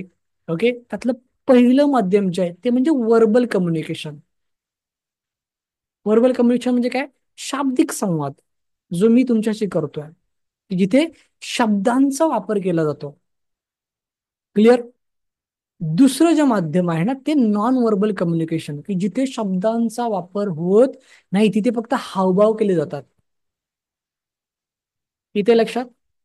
एक्सप्रेशन म्हणजे काही मागायचं असेल तर आपण असं हात करून मागितलं जातं, बरे की नाही? किंवा फक्त जर का बाय करायला एवढं केलं की समजून जातं की बाय. की जिथे शब्द वापरले जात नाही तिथे देहबोलीचा वापर केला जातो. ओके. बॉडी लँग्वेजचा वापर केला जातो. ओके. आणि तिसरं जे माध्यम आहे ना ते म्हणजे रायटिंग कम्युनिकेशन. ओके. कुठलं? Writing communication. ओके. सो हे तीन माध्यम आहेत की ज्याच्या आधारे एखादी व्यक्ती काय होत असते? व्यक्त होत असते. Verbal communication, non verbal communication आणि रायटिंग कम्युनिकेशन. ओके. मग आता प्रश्न इथे असा येतो की सर, ठीक आहे, याचा आणि ह्या ग्राफॉलॉजीचा काय संबंध आहे? बरोबर आहे की नाही? हे तर सगळ्यांनाच माहिती आहे की कुठलीही व्यक्ती तीनच माध्यमातून व्यक्त होऊ शकते. एक संवादाच्या माध्यमातून, एक देहबोलीच्या माध्यमातून आणि एक लिखाणाच्या माध्यमातून. ओके, कॉमन आहे. पण याचा याच्याशी ना मोठा संबंध आहे म्हणून मी तुम्हाला इथे शिकवतोय. ओके. खूप मोठा संबंध आहे. काय माहितीये का? की बघा, इथे मी माऊसकडे लक्ष द्या सगळ्यांनी. हा जो पेन आहे, ओके, मग तो 2 रुपयाचा असेल, 3 रुपयाचा असेल, 4 रुपयाचा असेल, किंवा अगदी 1000 रुपयाचा असेल, डझंट मॅटर. मला सांगा, त्या पेनाला माहिती आहे का की मला आता काय लिहायचं ते? नाही माहिती. बरं. पेनाला माहिती नाहीये. मग तो जो पेन आहे, ज्या हाताच्या बोटाने पकडलाय, लेफ्ट, राईट, कुठलाही हाताच्या ज्या बोटाने पकडलाय, त्या बोटांना माहिती आहे का की अरे मला आता काय लिहायचंय ते? नाही माहिती. ओके. म्हणजे उदाहरणार्थ सांगायचं झालं तर हा पेन आहे, ह्या पेनाला माहिती नाहीये, ह्या माझ्या दोन बोटांना माहिती नाही, माझ्या हाताला पण माहिती नाहीये. त्याच्यानंतर असं मी म्हणेन की ज्या वहीच्या पानावरती लिहिलं जाणार आहे, त्या वहीच्या पानाला तरी माहिती आहे का की माझ्यावरती आता काय लिहिलं जाणार आहे ते? एखादा अर्ज लिहिला जाणार आहे, एखादी तक्रार लिहिली जाणार आहे, एखादा बायोडाटा लिहिला जाणार आहे, एखादा विनंती अर्ज असणार आहे, एखादी म्हणत ना सूचना लिहिली जाणार आहे. नक्की काय लिहिलं जाणार आहे त्या वहीच्या पानाला पण माहिती नाहीये. बघा, खूप महत्वाचा टॉपिक मी तुम्हाला सांगतोय. पैसे देऊन शिकायला मिळतं हे, जे मी तुम्हाला फ्री मध्ये शिकवतोय. ओके. पेनाला माहिती नाहीये, बोटांना माहिती नाहीये, हाताला माहिती नाही, वहीला माहिती नाही, पानांना माहिती नाही, मग माहिती कोणाला आहे? तर एक गोष्ट लक्षात ठेवा, आपल्या मनामध्ये एखादा विचार येतो, बरोबर की नाही? आपल्या मनामध्ये एक विचार येतो आणि तो विचार आपण आपल्या रायटिंगच्या माध्यमातून एका कागदावरती उतरवत असतो. इथे लक्षात, की आपल्या मनातला जो विचार आहे तो काय करतोय आपण? एका कागदावरती उतरवत असतो. आणि म्हणून इथे नेहमी एक गोष्ट मी सांगतो की ग्रॅफॉलॉजी म्हणजे नक्की काय आहे? तर ग्रॅफॉलॉजी म्हणजे दुसरं काही नसून एखाद्या व्यक्तीच्या हस्ताक्षरावरून त्या व्यक्तीचं माइंड रिडिंग करणं होय. येते लक्षात, की आपल्याला आहे ना त्या व्यक्तीच्या हँडरायटिंग करून त्याचं माइंड रिडिंग करता येतं मित्रांनो. ओके. आणि म्हणून ही चौथी व्याख्या जी तुम्हाला सांगते ना ती खूप महत्वाची आहे, की माइंड रिडिंग. ओके. ह्या हँडरायटिंगवर आपल्याला काय करता येतं? माइंड रिडिंग येतं. कारण का? पेनाला माहिती नाहीये, हाताला माहिती नाही, बोटाला माहिती नाहीये, वहीला माहिती नाहीये, कोणालाच माहिती नाहीये. फक्त जे माहिती आहे ते कोणाला माहिती आहे? त्या व्यक्तीच्या माइंडला माहिती आहे. आणि म्हणून आपल्याला ह्या हस्ताक्षरातून काय कळतं? माइंड कळतं. माइंड रिडिंग करता येतं. इथे लक्षात, की मनातली भावना व्यक्त केलेली आहे. तुम्हाला माहिती आहे, पूर्वी पत्रलेखन असायचं. ओके. किती लोकांनी पत्रलेखन केलेलं आहे? त्यांनी यस टाईप करा, बघूया. किती लोकांनी पत्रलेखन केलेलं आहे? मी कोकणातला आहे, बऱ्यापैकी लोकांना माहिती आहे, तरी पण काही लोकांना माहिती नसेल तर मी पुन्हा सांगतो की मुक्काम पोस्ट पांगारी, तालुका महाड, जिल्हा रायगड. ओके. आणि तिथेच लहानाचा मोठा झालो, तिथेच शिक्षण म्हणजे सगळं सगळं तिथेच सगळं. ओके. तर पत्रलेखन हे जवळून पाहिलेलं आहे आणि अनुभवलेलं पण आहे. ओके. म्हणजे कसं आहे ना, की आमच्याकडे चाकरमानी मंडळी असा एक शब्द उच्चार केला जातो. म्हणजे जी मंडळी शहरी भागामध्ये राहते नोकरी निमित्ताने, त्यांना चाकरमानी मंडळी असा एक शब्द उच्चार केला जातो. आणि हा शब्द खूप फेमस आहे हा. म्हणजे तुम्ही गुगलला चाकरमानी टाकलं किंवा युट्यूब टाकलं तरी तुम्हाला अनेक त्याबद्दलचे ब्लॉग्स वगैरे बघायला मिळतील. सो चाकरमानी मंडळी जी आहे ती शहरामध्ये जायची आणि मग ती पोचल्याच्या नंतर एक पत्र लिहायची की मी इकडे सुखरूप पोचलो.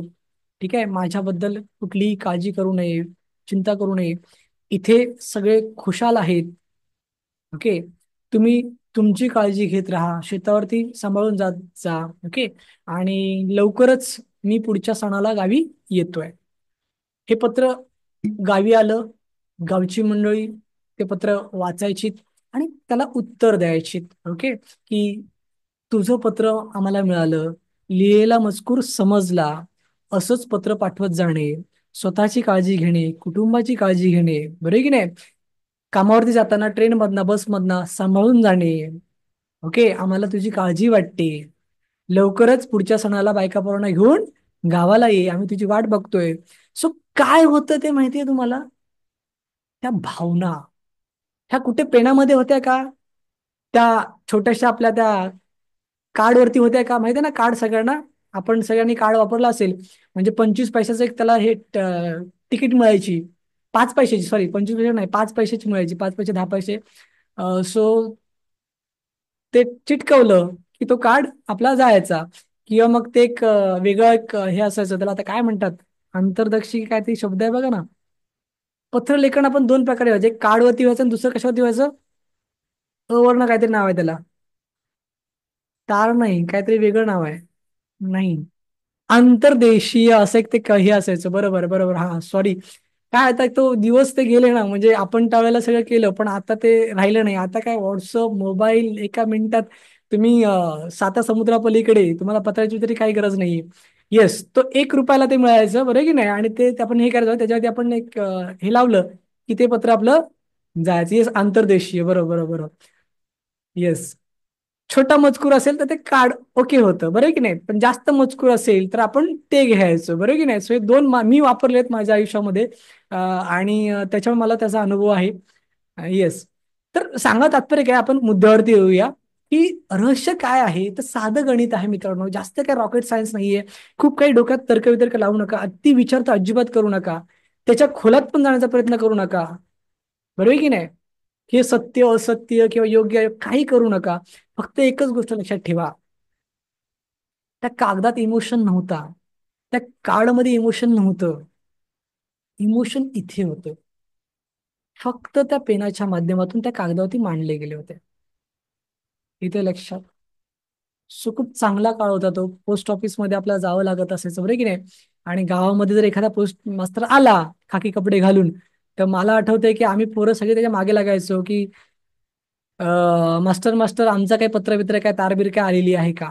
ओके, पैसे बिसे कोणाचे आलेली आहे का. ओके, बरं त्या टायमाला किती यायची, त्या पैसे किती यायचे? 100 रुपये. ओके, 200 रुपये. ओके, मला आठवते चांगलंच की 100-200 रुपये यायचे पुष्टाने, पण तेही खूप मोठी असायची रक्कम त्या काळाला, त्या काळामध्ये. आणि ठीक आहे, ते दिवस वेगळे होते, खूप इमोशनली दिवस होते ते. आणि कधी कधी आठवलं का असं वाटतं की अरे, खूप मिस करतोय आपण ते सगळे दिवस, बरं की नाही. पण असो, तर मग सांगा तात्पर्य काय की आपल्या मनातल्या भावना उतरवण्यासाठी हे जे शास्त्र आहे ना, ते ते शास्त्र आहे, लक्षात घ्या. म्हणजे ग्राफोलॉजी म्हणजे नक्की काय, तर आपले इमोशन्स आहेत, ते इमोशन आपण रायटिंगच्या माध्यमातून काय करत असतो, उतरवत असतो. ओके, आणि हेच रहस्य आहे, बाकी काहीच नाहीये. आणि म्हणून आपलं जे हस्ताक्षर आहे, आपली जी स्वाक्षरी आहे, त्याच्यामध्ये जर का काही आपण बदल केले तर डेफिनेटली आपल्याला आपल्या आयुष्यामध्ये सकारात्मक बदल घडवता येऊ शकतो. येते लक्षात.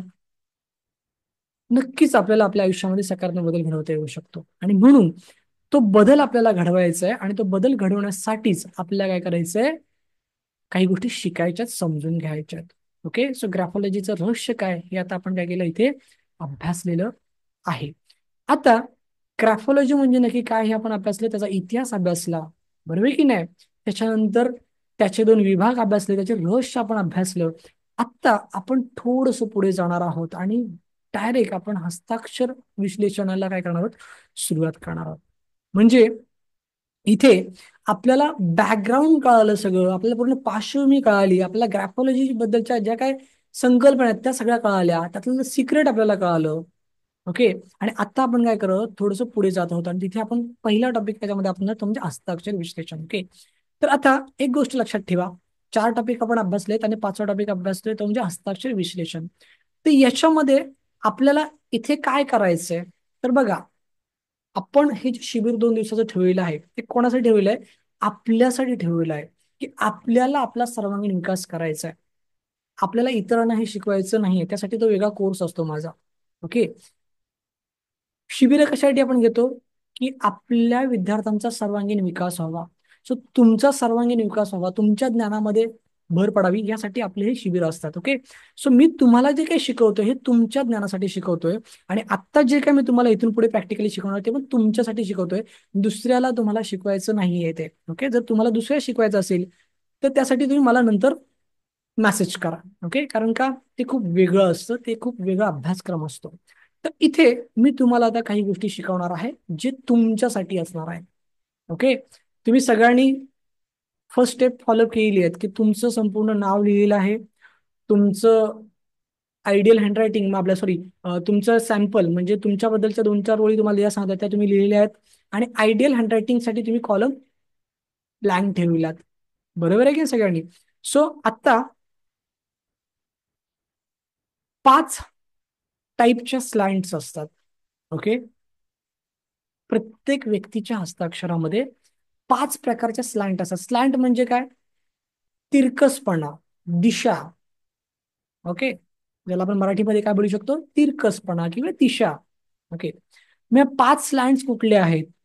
तर त्या आपण काय करणार आहोत, आता अभ्यासणार आहोत, की ज्या तुम्हाला स्वतःला अभ्यासायच्या आहेत आणि स्वतःच्या हस्ताक्षरामध्ये काय करायच्या आहेत? बदल करायचे आहेत, इतरांच्या नाही. ओके. मी पुन्हा सांगतोय, इतरांच्या करण्यासाठी खूप वेगळ्या टेक्निक असतात, त्या इथे नाही मी घेणार आहे, ह्या मी तुमच्यासाठी शिकवतोय. काय स्लँट्स आहेत 5? तर तिथे बघा, हे 5 स्लँट्स आहेत. ओके. आता ते कसे, इथे मी थोडक्यात तुम्हाला मी सॅम्पल दाखवतोय बघा. ओके. एक शब्द आहे हँड नावाचा. ओके. एक सॅम्पल म्हणून तुम्ही घेतलेला आहे. तर इथे माऊसकडे लक्ष द्या. 1 number, 2 number, 3 number, 4 number, 5 number आहे. एकच शब्द आहे, 5 वेगवेगळ्या पद्धतीने लिहिला गेला आहे. फर्स्ट नंबरचा स्लँट म्हणजे हा अशा पद्धतीने, की हा जो हँड जो लिहिला आहे ना, तो अगदी लेफ्टला आलाय बघा, खूप लेफ्टला झुकला गेलाय. आपण त्याला लेफ्ट साईडला झुकला गेला असं म्हटलं तरी पण चालेल. 2 नंबरचा जो स्लँट आहे तो थोडासाच लेफ्टला आलेला आहे. 3 नंबरचा जो स्लँट आहे तो स्ट्रेट आहे, सरळ आहे. 4 नंबरचा जो स्टँड आहे ना, बघा, तो थोडासा राईटला आलेला आहे. आणि 5 नंबरचा जो स्लँट आहे ना, तो खूपच राईटला आलेला आहे. म्हणजे कोणतीही व्यक्ती जेव्हा हस्ताक्षर काढते तेव्हा ती ह्या 5 स्लँट मध्ये काढत असते. इथे लक्षात तुमच्या. ओके. मग ज्याच्यामध्ये बॅकवर्ड स्लँट असं म्हटलं होतं 2 स्लँडिंगला, 1 आणि 2ला काय म्हटलं होतं? बॅकवर्ड, म्हणजे ते मागच्या साईडला खेचलं गेलेलं आहे. त्याच्यानंतर 3 नंबरचा जो स्लँट आहे त्याला स्ट्रेट स्लँट असं म्हटलं होतं, आणि 4 आणि 5चा जो आहे तो फॉरवर्ड स्लँट म्हटलं होतं. It's a graphological language. म्हणजे काय, की प्रत्येक शास्त्राला एक भाषा असते, स्वतंत्र भाषा असते. इथे लक्षात तुम्हाला, की प्रत्येक शास्त्र, तुम्ही ग्रॅफॉलॉजी, सायकोलॉजी, ऍस्ट्रॉलॉजी, कुठलंही शास्त्र घ्या तुम्ही, त्या प्रत्येक शास्त्राला काय असते? एक भाषा असते. बरोबर की नाही? जसं लॉ ऑफ अट्रॅक्शन मध्ये आपण फ्रिक्वेन्सी म्हणतो, अध्यात्मामध्ये ऑरा म्हणतात. बरोबर की नाही? सो प्रत्येक शास्त्राची एक वेगळी भाषा असते. तसंच ग्रॅफॉलॉजी मध्ये आहे ना, याला स्लॅन्ट असे म्हणतात. आणि ह्या स्लॅन्टला पण वेगवेगळे प्रकार सांगितले आहेत, की फॉरवर्ड स्लॅन्ट, स्ट्रेट स्लॅन्ट आणि बॅकवर्ड स्लॅन्ट. क्लिअर? 3 प्रकारचे स्लॅन्ट असतात प्रत्येक व्यक्तीच्या हस्ताक्षरामध्ये. ओके. मग आता तुम्हाला काय करायचंय तुमच्या हस्ताक्षरामध्ये, ते कधीही लक्षात ठेवा, आपल्याला आपलं जे हस्ताक्षर आहे ना ते 3 नंबरच्या स्लॅन्ट मध्ये असणं खूप गरजेचं आहे. ओके. 3 नंबरचा स्लॅन्ट कुठला बघा, हा म्हणजेच काय? Straight. No forward slant, no backward slant. Okay. का? सांगतो, काही टेन्शन घेण्याची नाही. की एखाद्या व्यक्तीच्या हस्ताक्षरामधला जो स्लॅन्ट हा जो प्रकार आहे तो काय नक्की दर्शवतो? काय नक्की आपल्याला सांगतो, तर त्या व्यक्तीच्या विचारांची दिशा आपल्याला सांगतो. बघा, अतिशय महत्वाचा टॉपिक आपण शिकतोय. त्या व्यक्तीच्या विचारांची दिशा. म्हणजेच जर एखाद्या व्यक्तीच्या हस्ताक्षरामध्ये समजा 1 आणि 2 नंबरचा स्लँड असेल, बघा व्यवस्थित समजून घ्या, 1 आणि 2 नंबरचा स्लँड म्हणजे कुठला स्लँड आहे? Backward slant. ओके. सो ती व्यक्ती कसा विचार करत असेल, तर ती व्यक्ती भूतकाळातला विचार जास्त करत असेल, ती भूतकाळात जास्त रमत असेल, बरोबर की नाही? ती प्रत्येक वेळेला भूतकाळातल्या गोष्टी काय करते? पुढे आणते. अशी व्यक्ती असते. इथे लक्षात, की ज्या व्यक्तीच्या हँडरायटिंग मध्ये हे 2 स्लँड असतात. ओके. ज्या व्यक्तीच्या हँडरायटिंग मध्ये स्टेट स्लँड असतो, स्टेट, ओके, ती व्यक्ती म्हणजे वर्तमानाचा विचार करते. ओके. आणि ज्या व्यक्तीच्या हस्ताक्षरामध्ये फॉरवर्ड स्लँड असतात, म्हणजे कुठले 4 आणि 5 नंबरचे स्लँड, ती व्यक्ती भविष्याचा जास्त विचार करते.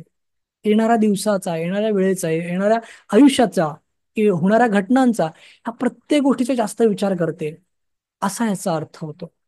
म्हणजे स्लँड हे दिशा दर्शवण्याचं काम करतात. आणि म्हणून इथे मला तुम्हाला काय सांगायचं आहे, की तुम्हाला तुमच्या आयुष्यामध्ये जर सकारात्मक बदल घडवायचा असेल ना, तर तुमच्या हस्ताक्षरातला स्लँड बदला, त्याची दिशा बदला.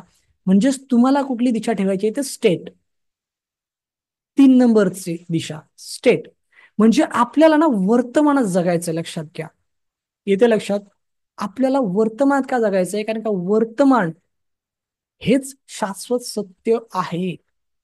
जे भूतकाळात घडून गेलंय त्याला आपण बदलू शकत नाही.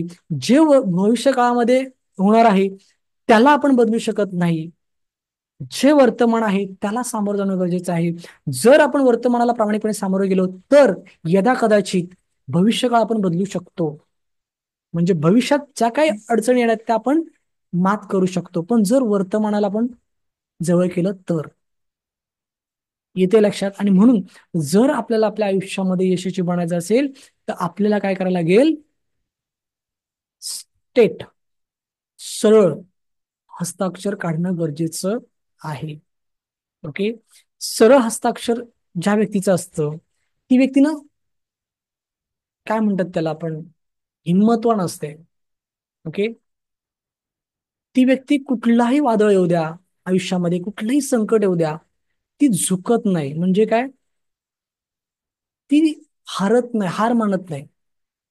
शब्दशः जाऊ नका. ऍक्च्युली ते पुष्पापासून ते डायलॉग खूप फेमस झाला, झुकेगा नाही साला, बरोबर की नाही? त्यामुळे ते शब्द माझ्या तोंडामध्ये आलं.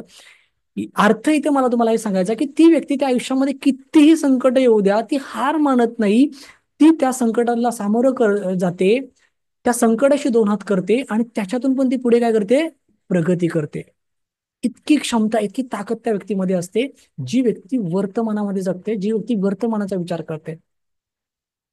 आणि म्हणून आपल्या हस्ताक्षरामध्ये ना स्टेट स्लँड असणं खूप गरजेचं आहे. कारण का ती तुमची स्ट्रेंथ सांगते, ती तुमची स्ट्रेंथ आहे, लक्षात घ्या. येते लक्षात सगळ्यांच्या? सो हे 5 स्लँड आहेत. त्या 5 स्लँड पैकी जर तुमच्या हस्ताक्षरामध्ये कुठला स्लँड असेल तो कृपया काढा आणि स्टेट स्लँड हा तुमच्या हस्ताक्षरामध्ये काढायला सुरुवात करा. कारण का कितीही संकट आली तरी आपल्याला उभं राहायचंय, स्टेट उभं राहायचंय, बरोबर की नाही? त्या संकटाला सामोरं जायचंय आणि आपल्याला प्रगतीच्या उंच शिखरावरती पोहोचायचंय, बरोबर की नाही? आणि ते उंच शिखर जर आपल्याला पाहायचं असेल तर आपल्याला स्टँड राहणं गरजेचं आहे. आणि हे 3 नंबरचा जो स्लँड आहे ना, तो तेच सांगतोय की तुम्हाला स्टँड राहायचंय. काही हो, तुम्हाला स्टँड राहायचंय. तुम्हाला हलायचं नाही, कारण का तुम्ही हल्लात सगळं हल्लं, बरोबर की नाही? सो हा 3 नंबरचा स्लँड हा तुमच्यासाठी खूप महत्वाचा आहे आणि तो तुम्ही इम्प्लिमेंट करा, असं मी तुम्हाला इथे सजेस्ट करेन. अजून एक टॉपिक ह्याच्यामध्ये आपण शिकणार आहोत, तो म्हणजे 4 टाईपच्या साईज असतात. एक असते बिग साईज, एक असते मिडियम साईज, एक असतं स्मॉल साईज आणि एक असतं व्हेरी स्मॉल साईज. ओके. म्हणजे एखादी व्यक्ती जेव्हा हस्ताक्षर काढते, लिहिते, जे काय तुम्हाला म्हणता येईल ते, ह्या 4च साईज मध्ये काढते. इथे लक्षात बघा, खूप महत्वाचा अभ्यासक्रम आहे बघा. एखादा व्यक्ती जेव्हा हस्ताक्षर काढतो तेव्हा हे 5च स्लँड मध्ये काढतो, 6वा स्लँड नाहीये. इथे लक्षात. किंवा एखादी व्यक्ती जेव्हा हस्ताक्षर काढते तेव्हा ह्या 4च साईज मध्ये काढते, 5वी साईज नाहीये. आयदर ती खूपच मोठी काढेल, आयदर ती मीडियम साईज काढेल, आयदर स्मॉल किंवा आयदर व्हेरी स्मॉल. ओके. बघा, इथे मी थोडक्यात एक सॅम्पल म्हणून दिलेलं आहे. हे मोठं आहे खूप, हे थोडस मीडियम आहे, हे स्मॉल आहे, आणि चौथं मी दिलं नाही कारण का ते वाचताच येत नाही. बरोबर की नाही? म्हणजे काही लोक इतकं छोटं काढतात ना हस्ताक्षर, की ते त्रास होतो, असं वाचायला ना त्रास होतो आपल्याला, त्रास. ओके. सो इथे ना मी इथे तुम्हाला एवढंच सजेस्ट करेन, ग्राफॉलॉजीनुसार, ग्राफॉलॉजीच्या अभ्यासानुसार, की जर आपल्याला आपल्या आयुष्यामध्ये सकारात्मक बदल घडवायचा असेल ना, तर आपल्याला आपल्या हस्ताक्षराची साईज आहे ती मीडियम साईज मध्ये ठेवणं गरजेचं आहे. इथे लक्षात. अगदी मोठं पण नको, अगदी छोटं पण नको. ओके. म्हणजे इतकं पण छोटं नको की ते वाचताना त्रास झालं पाहिजे आपल्याला, तर त्रास होईल असं खूप डोळे फाडून बघायला लागतील, असं पण नको. ओके. आपल्याला सहज आपलं हस्ताक्षर वाचता आलं पाहिजे, सहज आपल्या नजरेने आपल्याला दिसलं पाहिजे. ओके. असं आपल्याला हस्ताक्षर काढायचं आहे, आणि म्हणून ते मीडियम साईज आपल्याला काढायचे. इथे लक्षात. अजिबात वेगळं काही ट्राय करायचं नाही, बिग पण नाही, स्मॉल पण नाही, व्हेरी स्मॉल पण नाही, लक्षात घ्या. कारण का, ह्याच्यामध्ये पण खूप मोठं शास्त्र आहे. ओके. आणि हे शास्त्र आहे, लक्षात घ्या. म्हणजे कसं आहे माहितीये का, जेव्हा तुम्ही प्रॅक्टिस करता तेव्हा तुम्हाला त्याचा अनुभव येतो, त्याशिवाय तुम्हाला अनुभव येत नाही. म्हणजे मी नेहमी शिकवताना एक गोष्ट शिकवतो की बाबा, दाग लगने से अगर कुछ अच्छा होता है तो दाग अच्छे है, जास्त डोकं नाही लावायचं. माहिती ती सर्फ एक्सेलची जाहिरात येते. एक लहान मुलगी काहीतरी डाग लागतात आणि मग तिच्या आजीला काहीतरी 10 रुपये देते, आणि मग सांगते की सर्फ एक्सेल घेऊन ये, मग ती घेऊन येते. आणि मग प्रत्येकाला डाग लागले की ते 10 रुपये मिळतात. म्हणून ती जाहिरात आहे की दाग लगने से अगर कुछ अच्छा होता है तो दाग अच्छे है. मग तसंच जर का आपल्याला आपल्या हस्ताक्षरामधून थोडासा बदल करून जर का आपल्या आयुष्यामध्ये सकारात्मक बदल घडणार असेल, तर जास्त तर्क वितर्क लावत बसायचं नाही. बघा, कधी कधी दवापेक्षा दुवा पण काम करते. मग तिथे आपण जास्त तर्क वितर्क लावत बसायचं नाही. पटलं तर यस टाईप करा, तर सोडून द्या. पटतंय का तुम्हाला मी काय म्हणतोय ते? कधी कधी दवापेक्षा दुवा पण काम करते. बरोबर की नाही? सो मग जास्त आपण चिकित्सक नाही बनायचं, जास्त चिकित्सक नाही बनायचं. जे आहे ते आहे, बस, दॅट्स इट. जास्त नाही विचार करायचा. ओके. आणि म्हणून म्हटलं ना की दाग लगने से कुछ अच्छा होता है की दाग अच्छे है, एवढी समजूत त्या मुलीची आहे. तसंच तुम्हाला पण मी सांगतोय की माझ्या हस्ताक्षरामध्ये मला छोटासा बदल करायचा आहे ना, मी करेन. सरळ रेषेत काढायचं सरळ काढेन, मीडियम साईज काढायचे मीडियम साईज काढेन, काय नाही हरकत. ओके. सो हा छोटासा बदल एक तुम्हाला ह्याच्यामध्ये करायचा आहे. त्याच्यानंतर अजून एक तुम्हाला एक बदल ह्याच्यामध्ये सांगणार आहे, तो पण खूप महत्वाचा आहे. आणि तो बदल आहे तो म्हणजे बघा, ह्याच्यावरून काय ते सांगतं, स्वभाव आणि आत्मविश्वास खूप महत्वाचं आहे, लक्षात घ्या. स्वभाव आणि आत्मविश्वास हे ह्याच्यावरनं कळतं आपल्याला, साईज वरनं. ओके. खूप डिटेलिंग मध्ये अभ्यासक्रम आहे, पण आता त्या शिबिरामध्ये तुम्हाला इन डिटेलिंग मध्ये एवढं नाही सांगता मला, कारण का ते सांगत बसलो तर आपला खूप वेळ जाईल. आता बघा, आपला ऑलरेडी 1 तास बोललो होतो, 1 तासच्या पुढे आपण गेलो आहोत. पण ठीक आहे, मला थोडंसं अजून सांगायचं आहे, कारण का मग आज जर का मी ते कव्हर नाही केलं तर उद्या परत जास्त वेळ तुमचा घ्यावा लागेल. सो अजून एक थोडा वेळ मी घेतो. ठीक आहे. तर स्वभाव आणि आत्मविश्वास हे साईज वरून कळतो. ओके. आता अजून महत्वाचा एक टॉपिक आपण अभ्यासणार आहोत, आणि तो टॉपिक म्हणजे काय, स्पीडचा. ओके. हे 3 पॉइंट आहेत ना, खूप महत्वाचे आहेत. बाकी बघा 12 टॉपिक असतात हस्ताक्षर विश्लेषणामध्ये, 12 चॅप्टर असतात. त्या 12 पैकी 3 मी तुम्हाला फक्त एक्सप्लेन केलेले आहेत, का कारण का ते 3च खूप महत्वाचे आहेत. बाकी पण महत्वाचे आहेत, पण ते ज्याला चिकित्सक अभ्यास करायचा आहे, त्याला डीप मध्ये अभ्यास करायचा आहे, त्याला ग्रॅफॉलॉजिस्ट बनायचं आहे, त्याला एक्सपर्ट बनायचं आहे, त्याला व्यवसाय करायचा आहे, त्यासाठी ते सगळ्यात. पण स्वतःच्या आयुष्यामध्ये जर का बदल घडवायचा असेल तर हे 3 टॉपिक जे खूप महत्वाचे आहेत ते मी आज शिकवलेले आहेत. ओके. तर महत्वाचा टॉपिक अजून एक शिकतोय आपण, तो म्हणजे स्पीड. 4 प्रकारचे ह्याच्यामध्ये पण पॉइंट आहेत. पहिला म्हणजे नॉर्मल रायटिंग. ओके. इथे ना आपण एक एक्सपेरिमेंट मी तुम्हाला सांगणार आहे काय ते. ओके. दुसरा आहे तो म्हणजे स्पीड रायटिंग. तिसरा आहे तो म्हणजे फास्ट स्पीड रायटिंग. ओके. आणि चौथं म्हणजे हाय स्पीड रायटिंग. ओके. उदाहरणार्थ तुम्हाला मी सांगतो. इथे बघा, I want to join class 1 नंबरला, नॉर्मल रायटिंग आहे. 2 नंबरची बघा, want to join class, speed आहे. 3 नंबरला बघा खूप स्पीड आहे. आणि 4 नंबरला खूपच स्पीड आहे. इथे लक्षात. सो स्पीड काय आपल्याला सांगतं किंवा स्पीडचं काय नक्की इथे आहे, तर मानसिक अवस्था कळते. लक्षात घ्या, मानसिक अवस्था कळते स्पीडवरनं. ओके.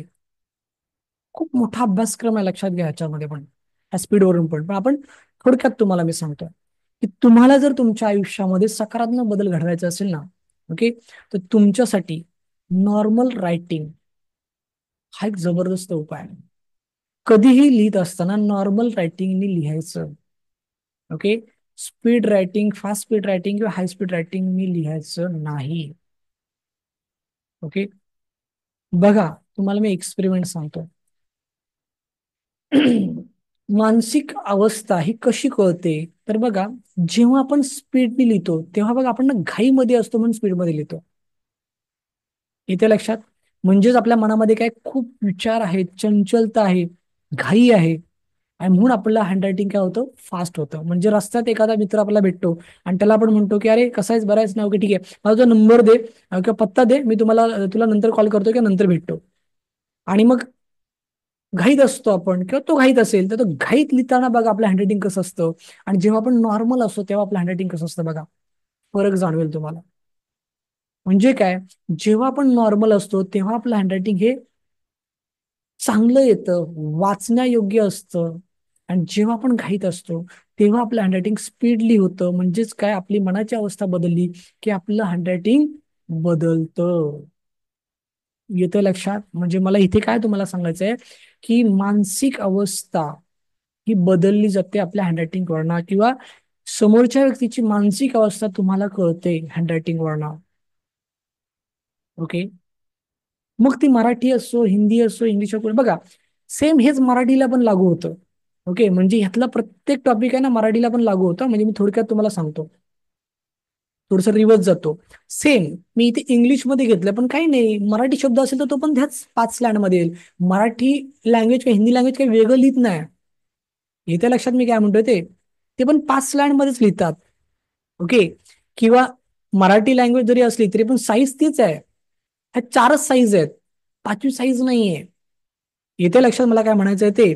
किंवा आपण काय म्हणूया, हे आता आपण जो टॉपिक घेतलाय तो स्पीड, जरी मराठी असलं तरी पण स्पीड हे 4च आहेत.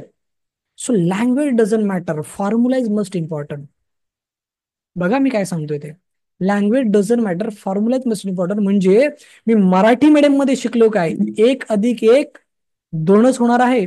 मी इंग्लिश मीडियम मध्ये शिकलो काय, 1+1=2च होणार आहे. मी कॉन्व्हेंट मध्ये गेलो काय, बरोबर की नाही, मी कॉन्व्हेंट मध्ये गेलो तरी पण 1+1=2च होणार आहे, हो 4 नाही होणार.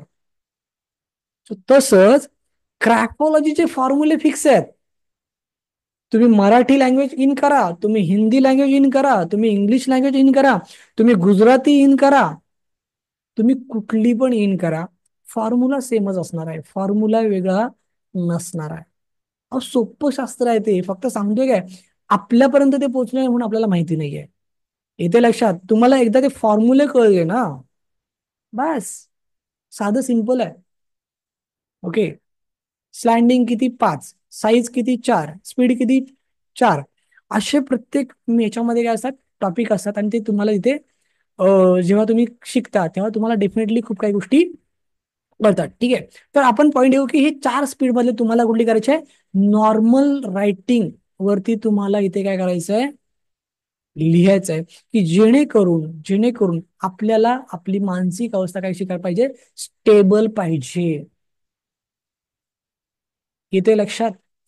एक्सपेरिमेंट करूया आपण आणि नंतर मग आजच्या शिबिराचा शेवट करूया. फास्ट, आता तुमच्या सगळ्यांकडे वही आणि पेन आहे, बरोबर की नाही, प्रामाणिकपणे एक्सपेरिमेंट करायचा. अजिबात चिटिंग करायची नाही, ना तुमच्याशी ना माझ्याशी चिटिंग करायची. ओके. साधं गणित आहे की आपल्याला एक प्रयोग करायचा आहे आणि तो प्रयोग प्रामाणिकपणे करायचा आहे. ओके. तुमच्याकडे वही आहे, पेन आहे, काय करायचं, एक वाक्य असं लिहा. किंवा तुमचं नाव लिहा. चला, वाक्य लिहिला परत तुम्ही विचार करणार की मी काय लिहू, मग कशाबद्दल लिहू, मग कुठल्या टॉपिकवरती लिहू, सोडून द्या सगळं काय. तुमचं नाव लिहायचं तुम्हाला. कसं करा माहितीये का, एक फास्ट मध्ये लिहा. ओके, फास्ट मध्ये, आणि एक नॉर्मल मध्ये लिहा. ओके, 1 मिनिटात हे लिहा आणि मी नंतर तुम्हाला काही प्रश्न विचारणार आहे, त्याची मला उत्तर द्या फक्त. चलो, तुमचा टाइम स्टार्ट झाला नाव. एक फास्ट मध्ये आणि एक नॉर्मल मध्ये तुमचं स्वतःचं नाव लिहायचं आहे. फास्ट हा एक्सपेरिमेंट करा, मग आपण शेवट करूया. बाकीचं पुढे उद्या बघूया.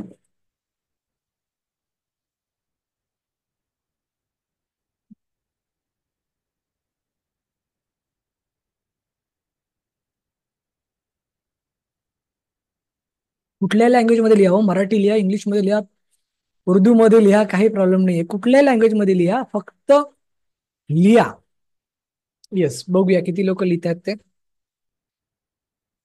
येस, नॉर्मल मध्ये लिहायचं आहे आणि हाय स्पीड मध्ये आपल्याला लिहायचं आहे. 1 minute. Yes.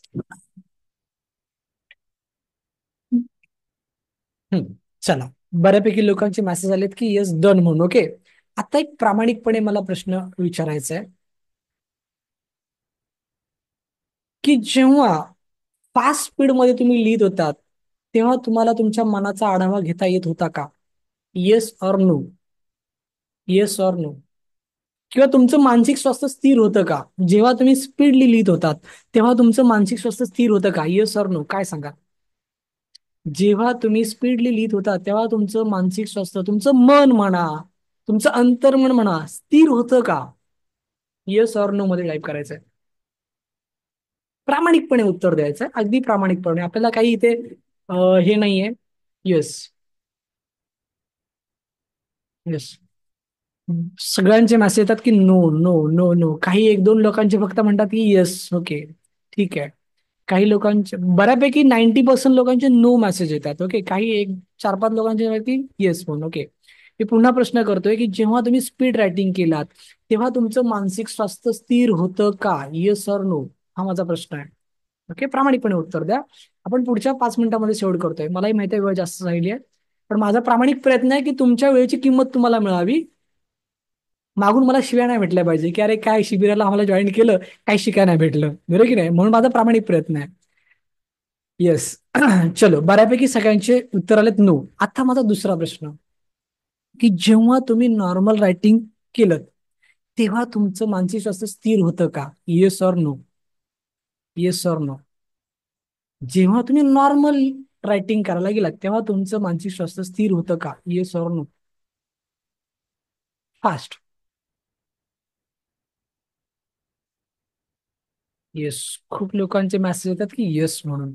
Okay, great great great great, छान छान, मस्त. येस. अच्छा, इथे पण 1-2 लोकांचे मेसेज आले नो म्हणून. ठीक आहे, काही हरकत नाही.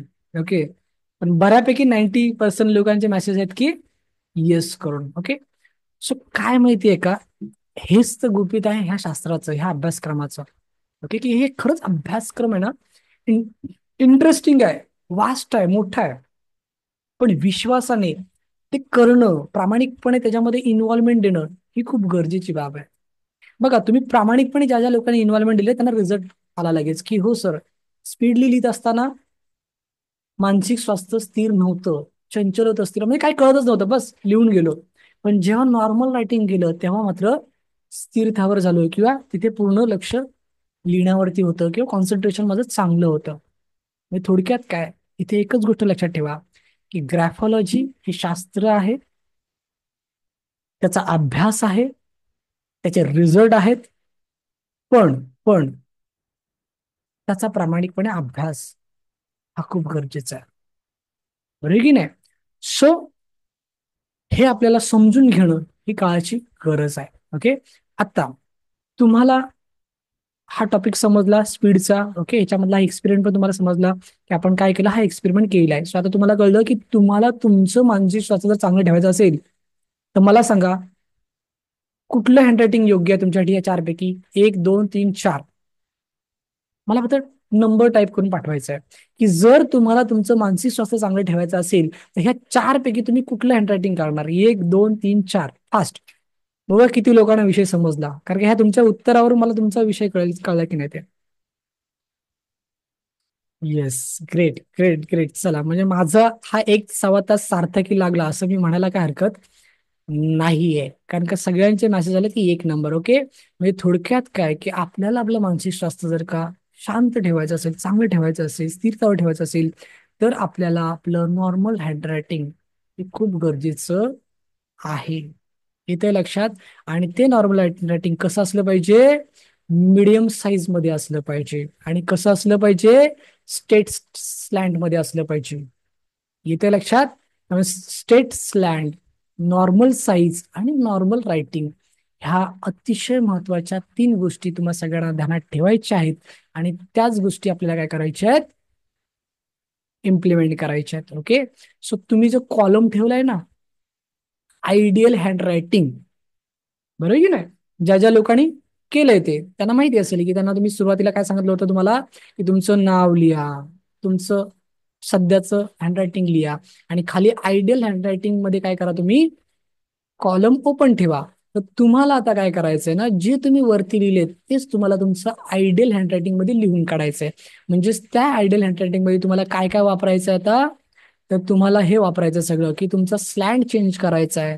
जर सरळ असेल तर वेल अँड गुड. ओके, त्याच्यानंतर तुम्हाला काय करायचं आहे, त्याच्यामधली साईज ही तुम्हाला चेंज करायची आहे, मीडियम साईज करायची आहे. ओके, आणि सगळ्यात महत्वाचं म्हणजे जर का तुमच्या हँडरायटिंग मध्ये जर का स्पीड कुठला वेगळा असेल तर त्याला नॉर्मल करायचं आहे. म्हणजे तुम्हाला आता काय करायचं आहे, तुमचं स्वतःचं हस्ताक्षर काय करायचं बदलायचं आहे, आणि ते तुमच्या वहीवरती तुम्हाला बदलायचं आहे. ओके, सो मी आशा बाळगतो की तुम्ही ते बदलाल आणि त्यानुसार तुम्ही त्याचं काय कराल, प्रॅक्टिस कराल. ओके, सो अशा पद्धतीने आज आपण काय पाहिलं, ग्राफोलॉजी म्हणजे नक्की काय, तर ग्राफ म्हणजे आलेख, लॉजी म्हणजे शास्त्र. एखाद्या व्यक्तीच्या हस्ताक्षराच्या आलेखावरून त्या व्यक्तीचं व्यक्तिमत्व ओळखणं, या शास्त्राला ग्राफोलॉजी असं म्हणतात.